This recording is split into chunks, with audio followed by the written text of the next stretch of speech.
अस्सलाम वालेकुम नाज़रीन। नाज़रीन,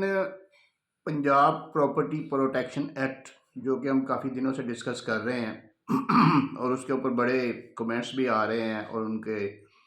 जो है ना वो बाकायदा प्रॉपर उसको जो उतार चढ़ाव जो है ना वो हम उसको देख रहे हैं।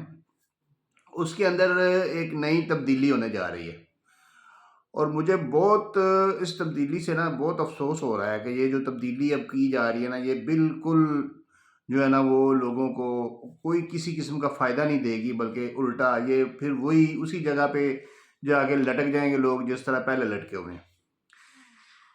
तब्दीली उसमें ये की जा रही है कि जो ट्राइब्यूनल्स गवर्नमेंट ने बनाए थे पहले, जो वो रिटायर्ड सेशन जजेस पर मुश्तमिल थे, कि यानी कि जो सेशन जजेस रिटायर्ड हो चुके हैं ना, उनको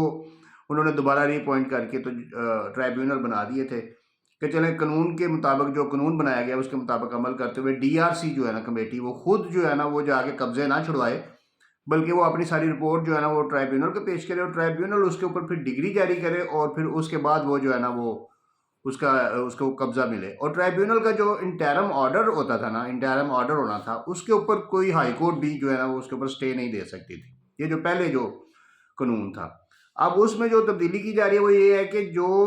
ट्राइब्यूनल रिटायर्ड सेशन जजेस के बनाए गए थे उनको ख़त्म कर दिया जाएगा और अब जो हाजिर सर्विस एडिशनल सेशन जजेस है ना, उनमें से किसी एक को ड्यूटी लगाई जाएगी या उनका ट्राइब्यूनल जो है ना वो बना दिया जाएगा। दूसरा जो इसमें तब्दीली की जा रही है वो भी बड़ी अजीबो-गरीब और बड़ी ख़तरनाक है। पहले जो ये कानून ये था कि अगर कोई सिविल मैटर किसी का सिविल कोर्ट में चल रहा है, तो जो डीआरसी कमेटी है, उसका कोई रिप्रेजेंटेटिव, उसका कोई बंदा जो है ना वो एप्लीकेशन दे के तो सिविल कोर्ट से अपना वो केस जो है ना, वो सारे जितने भी उसके केसेज़ हैं, कोई स्टे ऑर्डर्स लगे हुए हैं या जो भी है, वो सारा कुछ ट्राइब्यूनल में ट्रांसफ़र करवा सकता था। लेकिन अब वो उसको भी तब्दील कर रहे हैं। अब जो है ना उसको तब्दील करके सिविल कोर्ट जो है ना, सिविल कोर्ट में ही वो जो है ना पार्टी कोई दरख्वास्त देगी कि इस केस को डीआरसी को भेज दिया जाए और फिर वो दूसरी पार्टी से जवाब लिया जाएगा। उसके बाद फिर उसके ऊपर आर्गूमेंट्स होंगे, फिर वो सिविल जज साहब जो है ना वो डिसाइड करेंगे कि ये उधर भेजना है या नहीं भेजना। यानी कि फिर वही आप समझ लें कि फिर वही चीज़ आ गई कि अब ये फिर वो लगेगा जी, लग गया जी, जो एक एप्लीकेशन दे दी तो फिर वो 6 महीने लग गए, साल लग गए। तो इस तरीके से ये काम अब चलेगा। तो अब वो भी उसका जो है ना वो राइट जो है ना वो ख़त्म कर दिया गया है कि अब डीआरसी कमेटी जो है ना वो उसमें खुद से जो है ना वो सारे केसेस की डिटेल्स वगैरह खुद नहीं मंगवा सकेगी।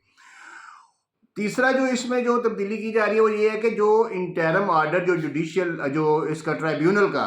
जो इंटरम ऑर्डर जिसके ऊपर हाई कोर्ट का स्टे बैन कर दिया गया था कि स्टे नहीं हो सकेगा उसके ऊपर, इंटरम ऑर्डर यानी अगर प्रोसीडिंग के दौरान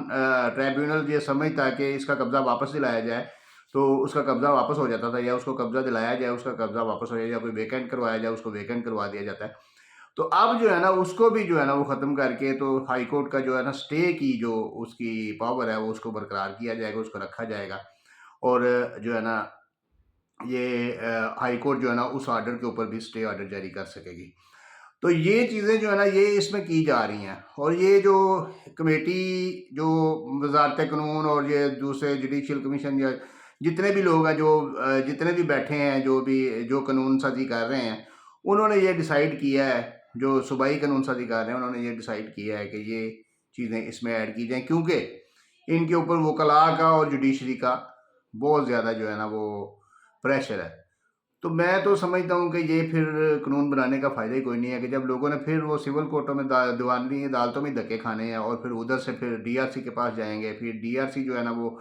फिर जो है ना एडिशनल सेशन जज को भेज देगी, एडिशनल सेशन जज अगर कोई ऑर्डर जारी करेगा तो फिर हाई कोर्ट स्टे दे देगी। तो वही काम तो वही हो गया ना, आखिरकार वही काम हो गया जो पहले कानून चल रहे हैं वही हो गए। इसका मतलब है कि आप लेट डाउन हो गए ना, आप पीछे हट गए ना, जो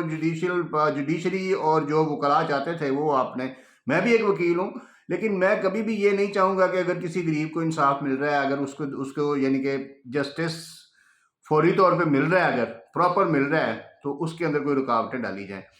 तो लेकिन ये है कि ये इसका मतलब है कि गवर्नमेंट अब जो है ना वो पीछे हट गई है। वो अब हमारी मोहतरम वज़ीर आला जो है ना वो इसके ऊपर सरेंडर कर गई हैं और वो अब पीछे हट गई हैं कि ठीक है, जो वकील और जो जुडिशरी जो चाहती है उसके मुताबिक अमल किया जाए। तो अब यही होगा कि ये कानून जो है ना, ये वैसे ही जैसे पहले कानून जितने भी पाकिस्तान के बने हुए हैं वो सारे पाँव के तले रौंदे जाते हैं और लोग उनको कुछ नहीं समझते। इसी तरीके से इस कानून का हाल होगा कि आप एप्लीकेशन देंगे जी सिविल जज को कि मेरा केस चल रहा है जी, ये डीआरसी कमेटी को भेजें, फिर वो दूसरे से जवाब लेगा जो कि पता नहीं कितनी तारीखों बाद आएगा, जो आपके बाद फिर उसके ऊपर बहस होगी, पता नहीं कितनी तारीखों के बाद बहस होगी, और उसके बाद फिर वो डिसाइड करेगा कि उधर भेजना है या नहीं भेजना है। अगर वो कहेगा भेजना है तो दूसरी पार्टी अपील में चली जाएगी, अगर वो कहेगा नहीं भेजना तो आप अपील में चले जाएंगे, यानी कि फिर वही लटकनबाजी जो है ना वो शुरू हो जाएगी। तो ये अब इससे आप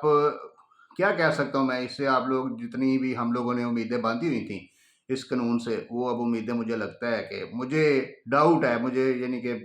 70-80% लगता है कि वो उम्मीदें अब ख़त्म हो गई हैं। तो ये कानून भी दूसरे कवानीन की तरह जो है ना ये पीछे हो जाएगा, ये ख़त्म हो जाएगा, ये भी इसके ऊपर भी अमल दरामद वैसे ही होगा जैसे दूसरे कवानीन पे हो रहा है। शुक्रिया।